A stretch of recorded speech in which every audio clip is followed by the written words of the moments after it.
Assalamualaikum warahmatullahi wabarakatuh. Perkenalkan, kami dari kelompok 4. Anggota kami terdiri dari 6 orang, yaitu yang pertama adalah Alia Agista, yang kedua adalah Putri Agustina, yang ketiga adalah Inafisah Lutfiah, yang keempat adalah Umi Khalifah, yang kelima adalah Nur Tarisa, dan yang keenam adalah Muhammad Abrar Faturrahman. Perencanaan bisnis sosial. Kami berencana untuk membuat produk dari labu yang bernama sebuk atau selai labu enak. Sebuk merupakan produk olahan labu hasil pertanian petani Desa Kuangan, Pacarajo, Semanu, Gunung Kidul, Yogyakarta. Inovasi produk yang akan kita buat adalah selai dari labu. Letak geografis komunitas sasaran. Desa Kuangan merupakan dataran rendah yang memiliki banyak ladang. Petani yang ada di Desa Kuangan Pacarajo, Kecamatan Semanu, Kabupaten Gunung Kidul, memiliki ladang multifungsi. Komunitas sasaran kami adalah sekumpulan ibu-ibu di Desa Kuangan yang tidak memiliki pekerjaan. Kami membuat pelatihan atau arahan agar komunitas sasaran dapat mengambil insight dari pelatihan yang kami buat. Tempat pembuatan produk atau pelatihan yang kami buat juga cukup fleksibel karena dapat dikerjakan di rumah. Akses dan aset komunitas sasaran. Yang pertama adalah akses. Komunitas sasaran memiliki akses yang rendah dikarenakan berada di daerah terpencil. Yang kedua adalah aset. Komunitas sasaran memiliki aset berupa tanah atau ladang.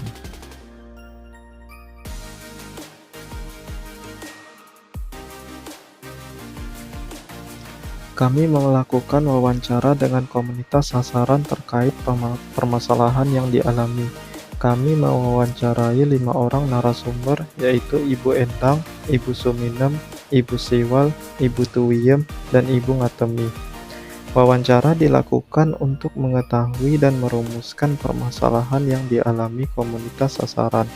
Berikut perolehan dari hasil wawancara tentang permasalahan dari masing-masing narasumber. Terdapat 3 permasalahan yang diidentifikasikan dari wawancara yang dilakukan. Yang pertama adalah kurang kreatif dalam pemanfaatan labu, yang menyumbang 40% dari total permasalahan.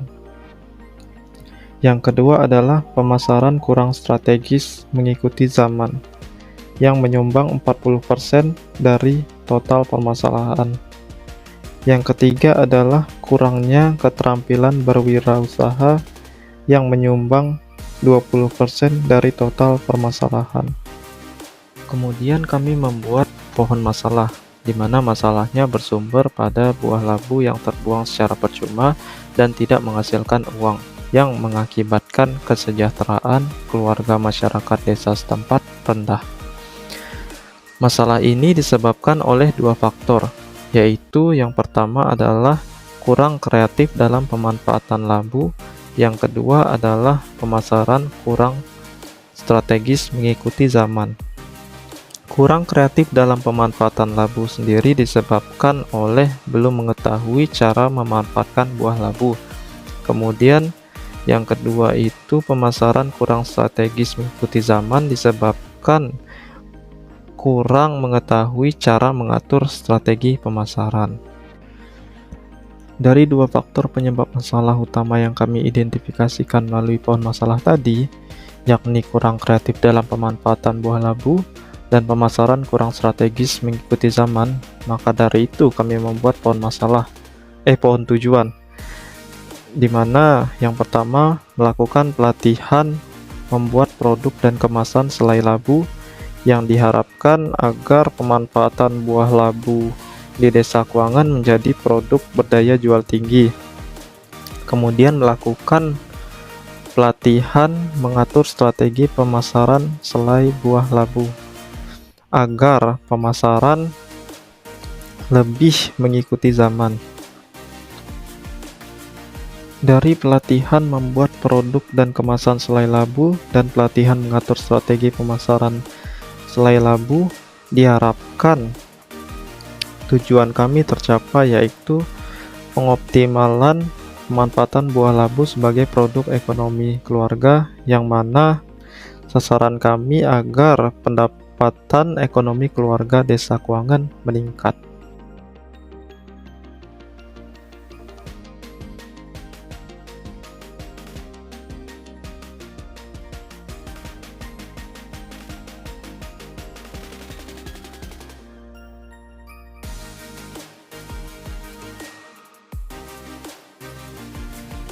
Untuk tahapan kegiatan kami atau timeline kegiatan terdiri dari 4 tahap, yaitu observasi, need assessment, sosialisasi, dan juga intervensi. Untuk tahap observasi, kami mewawancarai komunitas sasaran. Untuk tahap need assessment, kami menentukan pohon masalah dan juga pohon tujuan. Untuk sosialisasi, kami memberikan sosialisasi kepada komunitas sasaran terkait dengan bisnis sosial yang akan kami lakukan. Untuk tahap intervensi kami meliputi 3 tahapan, yaitu penyadaran, pengkapasitasan, dan juga pemberdayaan. Berikut uraian timeline kegiatan yang kami lakukan. Yang pertama yaitu timeline observasi. Observasi dilakukan pada 14 April 2022 dengan mewawancarai komunitas sasaran bertempat di rumah Ibu Siwal dengan narasumber Ibu Endang, Ibu Suminem, Ibu Siwal, Ibu Tuwiem, dan Ibu Ngatemi. Yang kedua yaitu need assessment yang dilakukan pada 16 sampai 18 April 2022 dengan menentukan permasalahan yang dialami, membuat pohon masalah, dan membuat pohon tujuan. Yang ketiga yaitu sosialisasi yang dilakukan pada 25 April 2022 dengan memberi sosialisasi kepada komunitas sasaran terkait dengan bisnis sosial yang akan dilakukan.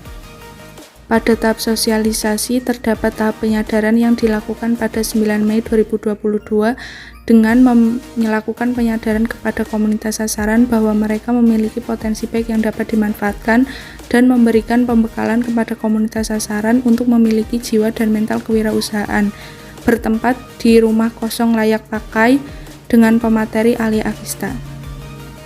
Tahap yang kedua yaitu tahap pengkapasitasan yang dilakukan pada 15 Mei 2022 dengan memberikan edukasi atau pemberdayaan tentang pengelolaan labu menjadi selai, menghidupkan kembali kelompok tani yang kurang aktif, dan membangun sistem nilai dalam organisasi kelompok tani dan membentuk struktur serta norma. Bertempat di rumah kosong layak pakai dengan narasumber bagian pembuatan Alia dan Umi, bagian pengemasan Ina dan Nurtarisa, dan bagian pemasaran Putri dan Fadli. Tahap yang ketiga yaitu pendayaan yang dilakukan pada 16 Mei 2022 dengan melakukan kesepakatan komunitas sasaran terkait pekerjaan di perusahaan dengan adanya pembagian job desk, yaitu pembuatan, pengemasan, dan pemasaran yang bertempat di rumah kosong layak pakai.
Untuk manajemen pemasarannya, kami ada dua, yaitu melalui pemasaran offline dan juga online.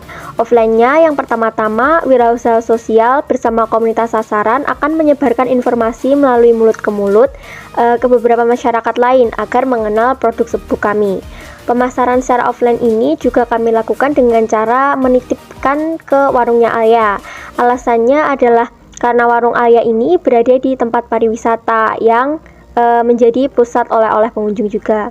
Yang kedua, untuk pemasaran online-nya adalah melalui media WhatsApp dan juga Instagram. WhatsApp-nya kami menggunakan WhatsApp pribadi dengan menyebar brosur serta caption yang menarik. Untuk media Instagram-nya kami menggunakan akun sebuk yang akan memposting setiap 3 kali seminggu dengan berbagai inovasi yang ada. Tempat perusahaan kami ini berada di Desa Kwagen, RT 8 RW 5 yang berada di dekat komunitas sasaran. Kami menggunakan rumah kosong yang masih layak pakai milik almarhum Ibu Tuyem. Perizinannya sendiri kami melalui anaknya yang berada di sebelah rumah kosong tersebut, yaitu Ibu Mujiem. Alasan kami memilih tempat tersebut sebagai workspace adalah karena tempat ini berada di tengah-tengah komunitas sasaran, sehingga memudahkan dalam penjangkauan dan juga berkumpulnya komunitas sasaran.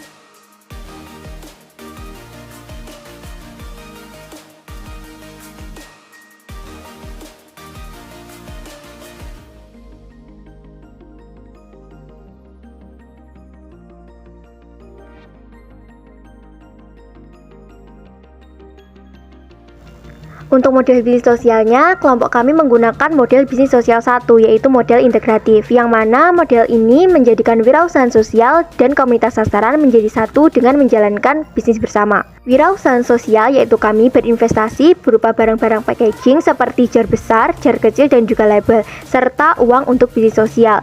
Investasi berupa uang untuk bisnis sosial yang berupa iuran dari masing-masing anggota wirausahawan dan juga komunitas sasaran.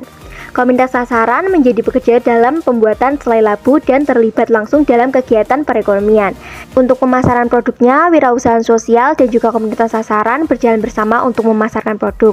Untuk returnnya, komunitas sasaran menjadi pekerja dalam pembuatan produk selai labu. Untuk reinvestasi sosial, wirausaha sosial mengadakan reinvestasi sosial melalui pendampingan komunitas sasaran.